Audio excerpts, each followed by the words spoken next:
నమస్తే, welcome to our channel. నేను ప్రియా కౌశిక్. సైఫ్ అలీ ఖాన్ కేసులో ఎన్నో ట్విస్ట్ అండ్ టర్న్స్ చూస్తూనే ఉన్నాం. సో ఇవాళ మార్నింగ్ నుంచి నిన్న ఈవినింగ్ నుంచి కూడా కరీనా కపూర్ని ఇంట్రాగేషన్ చేసిన తర్వాత పోలీసులు అడిగే క్వశ్చన్స్ కి కరీనా కపూర్ చెప్పే సమాధానాలకి ఎక్కడ పొంతన లేకపోవడం వల్ల ఒకవైపు కరీనా వైపు కూడా ఈ కేసు టర్న్ అయింది అని చెప్పుకోవచ్చు. ఇప్పుడు కరీనానే ఈ హత్యకి పాల్పడిందా అనే ప్రశ్నలు కూడా లేవలెత్తుతున్నాయి. సో దీని గురించి డిస్కస్ చేద్దాం. ప్రస్తుతం మనతో పాటు సీనియర్ జర్నలిస్ట్ కిరణ్ పోల్దాస్ గారు. హలో సార్, నమస్తే. సో సైఫ్ అలీ ఖాన్ కేసులో ఎన్నో ట్విస్టులు గమనిస్తూనే ఉన్నాము. సో ఆఖరికి ఇప్పుడు కరీనానే అటాక్ చేసింది అన్న విషయం బయటికి వస్తోంది. మనం ఈ అంశాన్ని మాట్లాడుకుంటున్నప్పుడు రెడ్ టీవీలో డే 1 ఈ ఘటన జరిగిన రోజే నేనేం చెప్పాను, ఇది ఎవరో చోరీకి వచ్చి చేసిన హత్యా ప్రయత్నం కాదు, ఇక్కడ హిడెన్ అనేకమైన అంశాలు దాచబడ్డాయి, కుటుంబ సభ్యులే ఇందులో నిందితులుగా ఉన్నారు అనేది నేను చాలా స్పష్టంగా క్లియర్గా చెప్పాను. ఆ రోజు నుంచి ఇవాళ వరకు నేను అదే అంశానికి కట్టుబడి ఉన్నాను. చాలా అనుమానాలు ఉన్నాయి. అతని పేరు మహమ్మద్ షరీఫుల్ అని, బంగ్లాదేశ్ నుంచి అక్రమంగా వలస వచ్చాడని, అతను చోరీకి వచ్చాడని, చోరీకి వచ్చి పని మనిషిని ₹1 కోటి అడిగితే ఆ క్రమంలో సైఫ్ అలీ ఖాన్ వస్తే పెనుగులాట జరిగి అతన్ని పొడిచాడని, అతన్ని పొడిచిన తర్వాత అతన్ని సైఫ్ అలీ ఖాన్ లోపల పెనుగులాట తర్వాత లోపల బంధించాడని, అయినప్పటికీ అతను పారిపోయాడని ఇది పోలీసులు చెప్పిన కథనం. అయితే చాలా విడ్డూరంగా ఉంది చూడండి. అంటే ఇవాళ మనం కరీనా కపూరే సొంత భార్యనే ఆయన్ని పొడిచింది అన్న మాటలు కూడా వినపడతా ఉన్నాయి. సో కొత్త లేటెస్ట్ ట్రెండ్ ఇవాళ పోలీసులు అనుమానిస్తున్నది ఏంటంటే, తాజాగా ఇన్సైడ్ స్టోరీ, ఇదేం బయటకు చెప్పట్లా వాళ్ళు, ఇన్సైడ్ స్టోరీ, పని మనిషిని కరీనా కపూర్ని మరింతగా ప్రశ్నిస్తున్నారు అని చెప్తున్నారు. సో వాళ్ళు ప్రశ్నిస్తున్నారా లేదా రకరకాల కథనాలు అయితే బయటకు వస్తున్న నేపథ్యంలో ఒకటైతే క్రిస్టల్ క్లియర్, ఇంట్లో వాళ్లే ఇదంతా చేశారు అనేది. దానికి నేను రీజన్స్ చెప్తాను. సరే, మహమ్మద్ షరీఫుల్ అనే అతను బంగ్లాదేశీయుడు అయి ఉండొచ్చు, అక్రమంగా వలస వచ్చి ఉండొచ్చు, కానీ అతను ఏరికోరి బాంద్రాలో ఉన్న ఇతని ఇంటికే ఎందుకు వెళ్ళాడు చోరీ చేయటానికి? పోలీసులు చెప్తున్న దాని ప్రకారం చూస్తే 7వ ఫ్లోర్ వరకు, అంటే 8వ అంతస్తు వరకు మెట్ల మార్గంలో వెళ్ళాడట.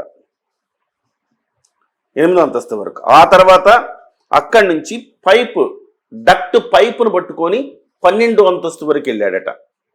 అక్కడికి వెళ్ళి అక్కడ ఒక కిటికీని తీసి, స్నానాల గదిలో కిటికీని తెరచి ఇంట్లోకి ప్రవేశించాడట. ప్రవేశించి ₹1 కోటి డిమాండ్ చేశాడట ఆయాని. ఆ క్రమంలో కత్తిపోట్లు సైఫ్ ఖైని. ఇక్కడ విచిత్రమైన వాదన ఏంటంటే, పోలీసులు చెప్పిన కథనం గురించే నేను చెప్తున్నాను. 8వ అంతస్తు వరకు మెట్ల మార్గంలో వెళ్ళిన వ్యక్తి అసలు ఆ రకంగా మెట్ల మార్గంలో వెళ్ళాలని అతనికి ఎలా తెలుసు? సెక్యూరిటీ నుంచి అతనికి ఎట్లా ఎంట్రీ లభించింది? ఫస్ట్ ప్రశ్న. అసలు ఒక్కొక్క ఇంటికి ఒక్కొక్క లిఫ్ట్ ఉంటుంది. అక్కడ ఏ ఇంటి లిఫ్ట్ ఆ ఇంటికే ఉంటుంది. ఒక ఎమర్జెన్సీ అప్పుడు, అగ్ని ప్రమాదాలు జరిగినప్పుడు మాత్రమే మెట్ల మార్గాన్ని ఉపయోగిస్తారు. మరి ఆ మెట్ల మార్గం ఉందని, ఆ మెట్ల మార్గంలో వెళ్ళొచ్చని అతనికి ఎలా తెలుసు? రెండో ప్రశ్న.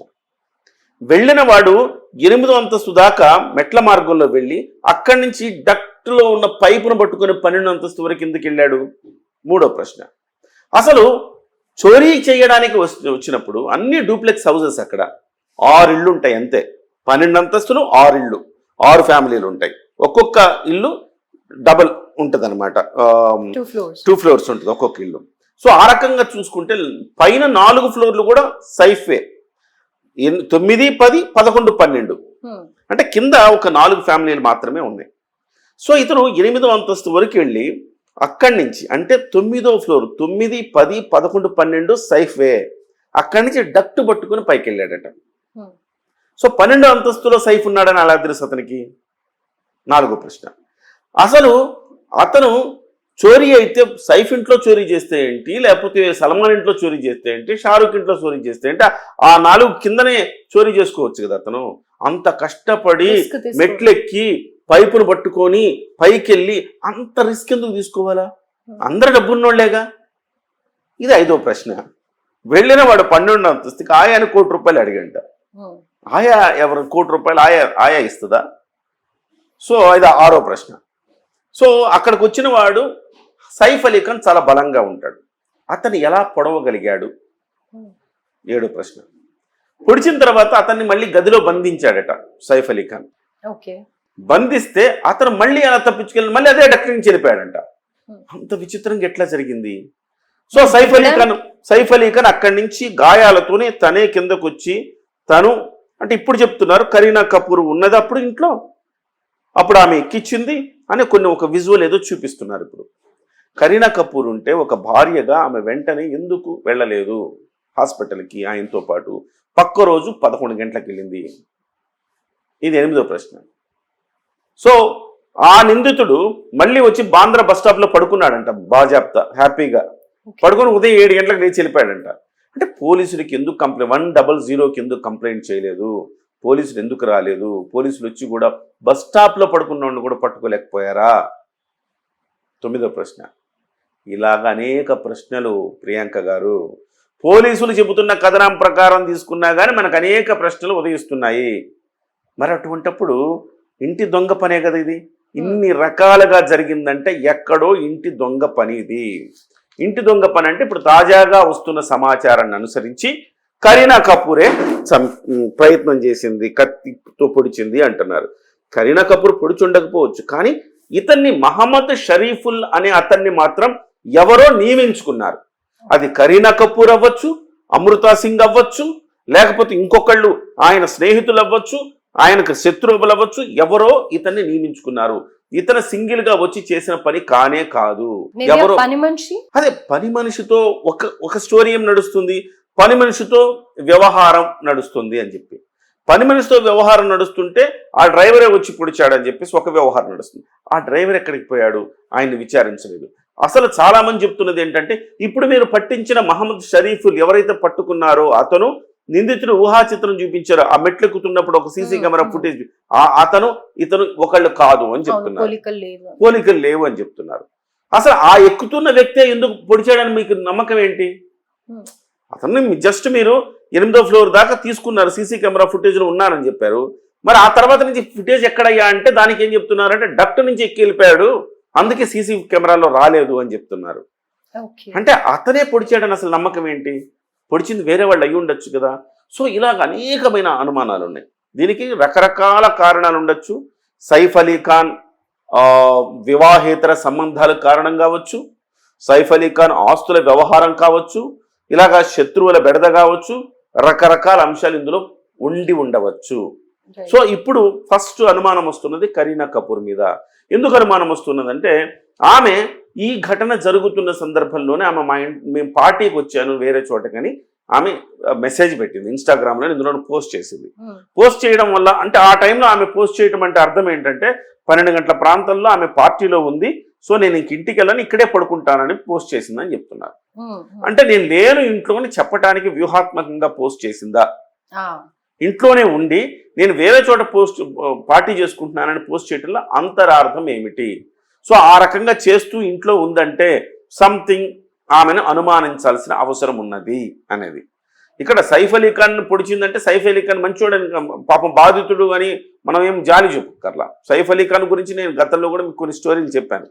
సైఫ్ అలీ ఖాన్ ఫ్యామిలీ ఎక్కడి నుంచి వచ్చింది, వాళ్ళకి అన్ని ఆస్తులు ఎట్లు వచ్చినాయి. ఇప్పుడు కూడా అతనికి 15,000 కోట్ల రూపాయల ఆస్తులు సీజ్ చేయబడ్డాయి అతనివి. సో ఇవన్నీ కూడా మనం ఒకసారి పరిగణలోకి తీసుకుంటే సైఫ్ అలీ ఖాన్ నుంచి ఎన్నెన్నో తప్పులు ఉన్నాయి, ఏ తప్పులకి ఫ్రస్ట్రేట్ అయ్యి ఎవరు ఏం చేయదలుచుకున్నారు, ఏం చేశారనేది కూడా ఇవన్నీ కూడా పోలీసులు నిగ్గు తేల్చాల్సిన అంశాలు. ప్రస్తుతానికి కరీనా కపూర్ అనే అంటే ఆయన 2వ భార్య మీదే అనుమానాలు పూర్తిగా వ్యక్తమవుతున్నాయి. సో దాని మీద ఇంకా మరింత లోతుగా అధ్యయనం చేసి ఇంకా కొన్ని విషయాలు మనం విస్తుపోయే విషయాలు బయటకు రావచ్చేమో అనుకుంటున్నాను నేను. అంతే కదా, ఇర్రెలెవెంట్ ఆన్సర్స్ రావడం వల్లనే కరీనా కపూర్ మీద డౌట్ వస్తుంది అని అంటారా? డెఫినెట్ కరీనా కపూర్ అని ఇప్పుడు అంటున్నారు ప్రియాంక గారు. కానీ నేనేమంటానంటే కరీనా కపూర్నే ఎందుకు అనుమానించాలి అంటున్నా. మొదటి భార్యని అనుమానించవచ్చు, 2వ భార్యని అనుమానించవచ్చు, ఆయనకు సినిమా ఇండస్ట్రీలో శత్రువులు ఉండొచ్చు, వ్యాపారంలో శత్రువులు ఉండొచ్చు. అసలు ఇవన్నీ పక్కన పెట్టి 15,000 కోట్ల రూపాయల వ్యవహారంలో కూడా ఆ వ్యవహారం కూడా ఉండి ఉండవచ్చు. 15,000 కోట్ల రూపాయల ఆస్తులు ప్రభుత్వం సీజ్ చేస్తున్నది, ప్రభుత్వం స్వాధీనం చేసుకోబోతున్నది. మరి ప్రభుత్వం స్వాధీనం చేసుకోబోతున్నది అంటే ఈ ఆస్తులకు సంబంధించిన వ్యవహారాల్లో వాళ్ళ కజిన్స్ మధ్య వాళ్ళ బంధుత్వం మధ్య ఆ ఖాన్లలోనే ఎవరో వాళ్ళ వంశీకులు ఎవరో చేసి ఉండొచ్చు కూడా కదా, ఎందుకు మనం అలా అనుమానించకూడదు? సో ఈ బంగ్లాదేశీయుడు ఎవరైతే మహమ్మద్ షరీఫుల్ ఉన్నాడో అతన్ని వాళ్ళే నియమించుకొని ఉండొచ్చు కదా, ఇలా సుపారీ ఇచ్చి అతన్ని హత్య చేయమని చెప్పేసి వాళ్ళు నియమించుకొని ఉండొచ్చు కదా. ఇది ఒక కొత్త కోణం. ఈ కోణాన్ని కూడా మనం పరిశీలించాలి డెఫినెట్ గా. మీకున్న ఈ బియాండ్ ద, అంటే మీరు ఆ ఇంటి లోపల నుంచి మాత్రమే ఆలోచిస్తున్నారు.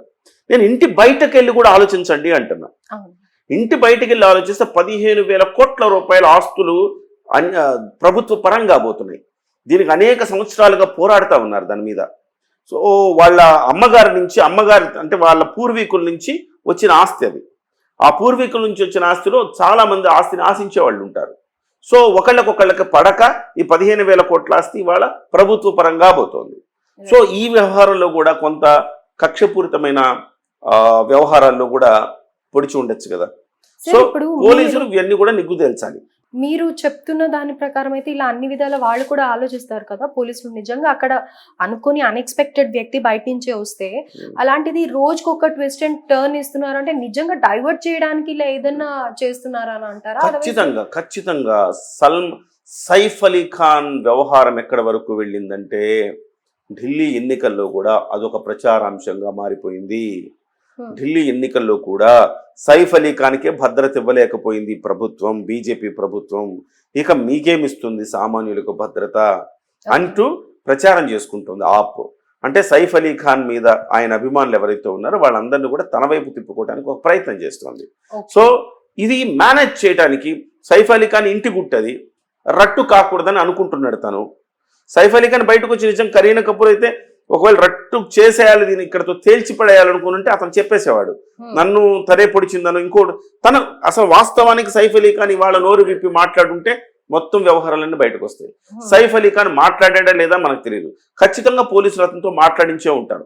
కానీ పోలీసులు బయట పెట్టడానికి సర్టన్ సమయం తీసుకుంటారు. దానికి నేను ఇంతకుముందు కూడా మీ ఛానల్లోనే చెప్పాను. దానికి ఒక ప్లాటింగ్, దానికి ఒక వ్యూహం అమలు చేసుకొని ఒక స్టోరీ వెళ్ళి ఆ స్టోరీ పర్ఫెక్ట్గా నమ్మే విధంగా తయారు చేసి వాళ్ళని బయట పెట్టడానికి కొంచెం సమయం పడుతుంది. అందుకే పోలీసులకు అన్నీ తెలుసు అని చెప్పారు. ఇవాళ కూడా పోలీసులకు అన్నీ తెలుసు. కాకపోతే పోలీసుల నుంచే కొన్ని లీక్స్ వస్తూ ఉంటాయి. ఆ లీక్స్ని బట్టి మనం మాట్లాడుకోవడం తప్ప పోలీసులకి ఈ పాటికి మొత్తం మ్యాటర్ అంతా వాళ్ళ దగ్గర ఉంది. ఎందుకంటే ఇప్పుడు సైఫ్ అలీ ఖాన్ బయటికి వచ్చిన తర్వాత కూడా మనం చూసాం హీస్ కంప్లీట్లీ నార్మల్. ఎక్కడ కూడా ఒక హర్ట్ అయినట్టు లేకపోతే ఆయన అనీజీగా ఉన్నట్టు ఆ బాడీ స్టైల్లో, వాకింగ్ స్టైల్లో కానీ ఎక్కడ కూడా అది కనిపించలేదు ఆయన సిక్ అయినట్టుగా. మహారాష్ట్ర మంత్రికి అదే మాట అన్నాడు. మహారాష్ట్ర మంత్రి ఏమన్నాడు, ఆయన నాట్యం చేస్తూ వస్తున్నట్టుంది, ఆయన ఎక్కడ బాధితుల్లాగా నాకు కనపడలేదు. అసలు నిజంగా కత్తిపోట్లు కనీసం కత్తిపోట్లు దిగాయా లేదా, కనీసం ఒకళ్ళ సహాయం కూడా తీసుకోలేదు ఆయన. సో అంత స్టైల్ గా వచ్చేస్తున్నప్పుడు నిజంగా కత్తిపోట్లు దిగాయా లేదా అన్న అనుమానం వస్తుంది సహజంగా మాకు అని చెప్పాడు. సో లీలావతి హాస్పిటల్లో ఏం జరిగింది, ఎలాంటి గాయాలతో వచ్చాడు అనేది హాస్పిటల్ నివేదిక ఉంటుంది. హాస్పిటల్ నివేదిక కూడా ఒకసారి పరిశీలించాల్సిన అవసరం ఉంది. సార్ అవును, హాస్పిటల్ ముందర కూడా వాళ్ళు ఆటోలో వెళ్ళారు అంటే ఆ విజువల్స్ ఉంటాయి కదా సార్. మరి డెఫినెట్ ఉంటాయి. ఇవన్నీ కూడా పోలీసులు బయట పెట్టాలి. మరి సాక్షాత్తు మంత్రి ఆ రకమైన వ్యాఖ్యలు చేయడం ఏంటి? సో ఇందులో చాలా మిస్టరీ ఉంది ప్రియాంక గారు. ఆ మిస్టరీని ఇవాళ పోలీసులు ఎన్ని కథలల్లి కాక్ అండ్ బుల్ స్టోరీస్ వాళ్ళు చెప్పినా వాస్తవాలు చెప్పకపోతే జనం నమ్మే పరిస్థితి లేదు.